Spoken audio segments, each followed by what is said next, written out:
minggu lalu lah, kesaksian dari dokter Zakaris yang menyebutkan nama dokter O yang menyuruh dia untuk sumpal saja mulutnya Nike.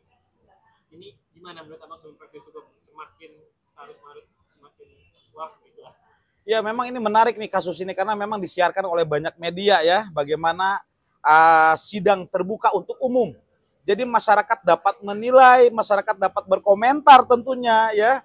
Tapi kan masyarakat kita menilai berkomentar dalam sidang terbuka untuk umum, dalam hal ini perkara pidana, tentunya harus ada border juga nih Mas. Harus ada batasan ya. Karena masyarakat ini bukan ahli di bidang hukum. Ya, pada umumnya seperti itu, bahkan pada khususnya. Tentunya komentar-komentar tadi ya ini mengayakan dalam dunia berita tentunya ya, yang sedang hangat memang ini di sidang terbuka umum persidangan di perkara Dikmir dengan Reza Gladys di Pengadilan Negeri Jakarta Selatan. Nah, maka kita bisa melihat tuh kemarin bagaimana saksi dihadirkan oleh JPU ya, dalam hal ini ada saksi pelapor atau saksi korban.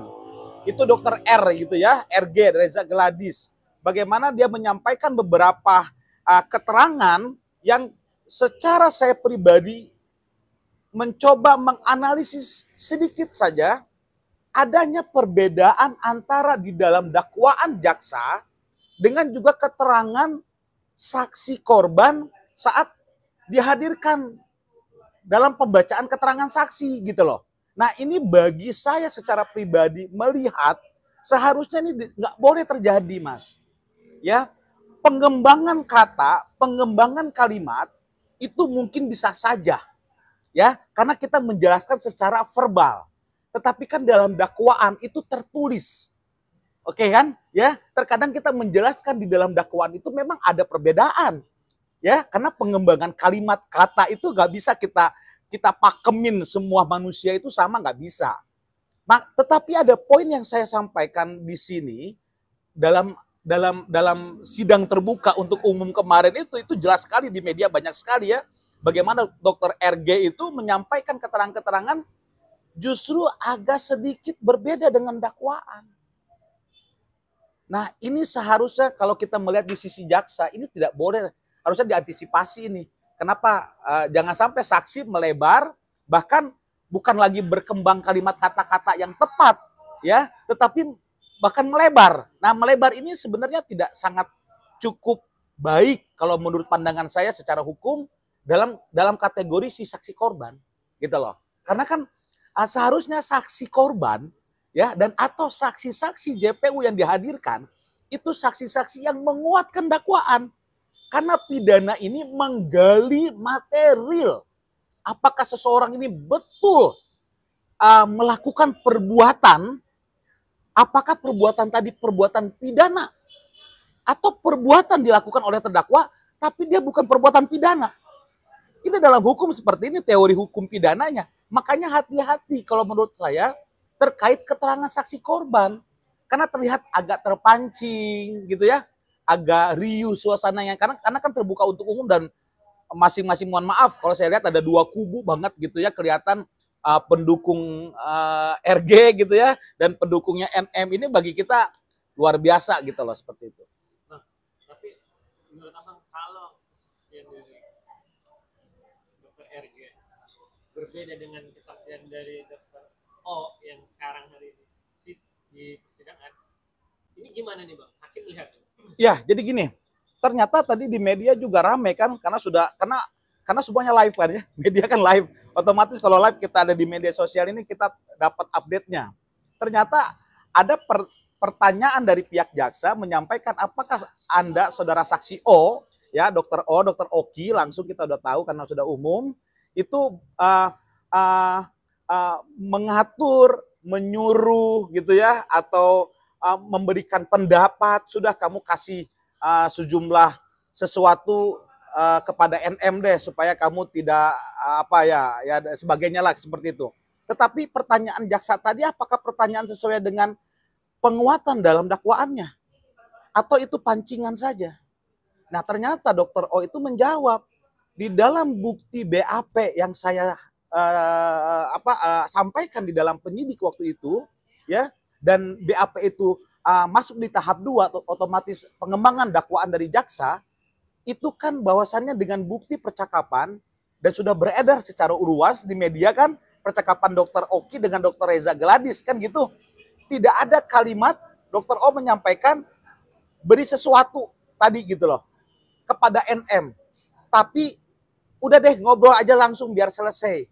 Karena NM ini tidak bisa langsung dihubungi, tidak bisa langsung direct gitu maksudnya gitu loh. Jadi melalui asistennya lah, dalam hal ini Mail itu atau ya alias Mail tadi. Akhirnya dihubungkanlah telekonferensi bertiga itu. Ya. Nah, apa yang disampaikan dalam keterangan saksi Dr. Oki kan ini tidak sama dengan apa yang disampaikan oleh pihak jaksa. Nah, tentunya kembali lagi di dalam fakta-fakta persidangan dalam pidana dan atau perdata, Mas, itu yang akan menjadi pertimbangan majelis hakim. Kalau kita bicara posisi terdakwa NM, tentunya itu menguntungkan NM di sisi yang lain. Tetapi ini tidak utuh ya. Sekali tidak utuh loh, karena kita akan menggali terus material. Sekali lagi gini, posisi jaksa adalah negara yang membela warga negaranya yang mengadukan kerugian. Itu dalam konsepnya. Teori hukumnya begitu, oke ya? Praktik hukumnya juga. Di dalam KUHP pun demikian. Nah, terdakwa adalah warga negara juga. Ya, yang disangkakan, yang didakwaan melakukan kerugian kepada si korban. Tetapi karena hak asasi demokrasi, negara hukum, kita Rechtsstaat, maka siapapun terdakwa, warga negara berlaku asas presumption of innocence. Asas praduga tak bersalah sampai majelis hakim membuktikan dia bersalah. Maka wajib dilindungi hak-hak hukum warga negara keduanya. Korban diwakili oleh jaksa, terdakwa diwakili oleh penasihat hukum atau dalam hal ini advokat atau pengacara. Jadi saya lihat dengan keterangan yang sampai hari ini kita mendengar langsung live gitu ya, terbuka untuk umum, ini tentunya bisa-bisa agak sedikit untuk meringankan dari pihak NM seperti itu. Nah, kalau kesaksian Dr. Reza dan Dr. Oki berbeda, apa ibaratnya hukumannya gitu bagi ya, karena kan ada satu berarti bilang salah satu yang bohong, bisa dibilang gitu dong, Bang. Jadi bukan bicara sanksi, Mas. Dalam hal ini bukan bicara sanksi. Kalau kita bicara nanti keterangan palsu, menyampaikan keterangan palsu, kemudian menyampaikan keterangan saksi yang tidak sesuai. Karena saksi itu disumpah, Mas. Saksi korban pun itu disumpah. Maka sudah ada pasal pidananya soal hal ini. Apakah itu nanti menjadi bahan analisis hukum bagi pihak NM? Ya tentunya kan kita serahkan ya kepada pihak NM dan penasihat hukumnya gitu loh. Tapi kalau ini tidak dilakukan proses hukum misalkan ya, ini yang saya tadi sampaikan, majelis hakim melihat itu dengan bukti fakta persidangan, adanya ketidaksesuaian antara dakwaan jaksa dengan keterangan saksi, gitu loh. Dan ini bagi saya secara pribadi analisis hukumnya ini merugikan pihak korban seharusnya, ya. Ini yang saya lihat karena gini, Mas, di dalam kita memainkan perkara bagi advokat ini adalah panggung drama, ini adalah panggung acting, bagaimana kita bisa memerankan aktor dengan sedemikian rupa membawa suasana itu menjadi terhipnotis. Bagaimana saksi itu harusnya dikondisikan psikologisnya agar mendapatkan poin ya dari majelis hakim. Gitu loh. Tapi kan senyatanya kalau kita lihat langsung di live kan bahkan RG ini terkesan terpancing emosi gitu loh kan. Ya, dan itu wajar-wajar saja kalau menurut saya gitu loh. Nah, itu poin utamanya seperti itu. Oke, bicara poin utama, Abang bisa bilang Niki bisa bebas. Kalau untuk bicara saat ini saya harus menyampaikan secara pribadi saya ini prematur. Untuk sampai saat ini ya Mas ya. Karena kan kita belum mendapatkan tahapan keterangan saksi dari pihak NM. Ya dong, kita harus berimbang. Ya, sekarang kan keterangan saksi dari pihak jaksa. Ya, silakan jaksa menghadirkan semua saksi yang harusnya saksi-saksi yang dihadirkan oleh jaksa menguatkan dakwaan.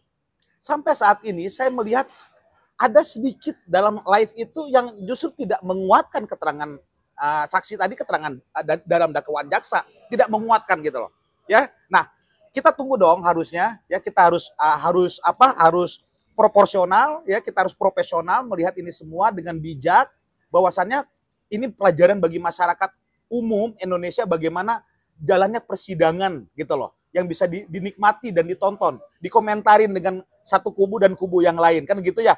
Tetapi Mas, saya melihatnya kita harus berimbang. Kita tunggu saja bagaimana keterangan saksi dari pihak terdakwa NM menghadirkan ya, yang mereka harus menyiapkan strategi yang dahsyat untuk bisa mematahkan dakwaan dan juga keterangan-keterangan saksi oleh jaksa gitu loh. Karena kalau ini bisa dilakukan tentunya kita baru bisa kira-kira menilai ya apa nanti kira-kira pertimbangan majelis hakim dalam memutuskan perkara pidananya NM seperti itu.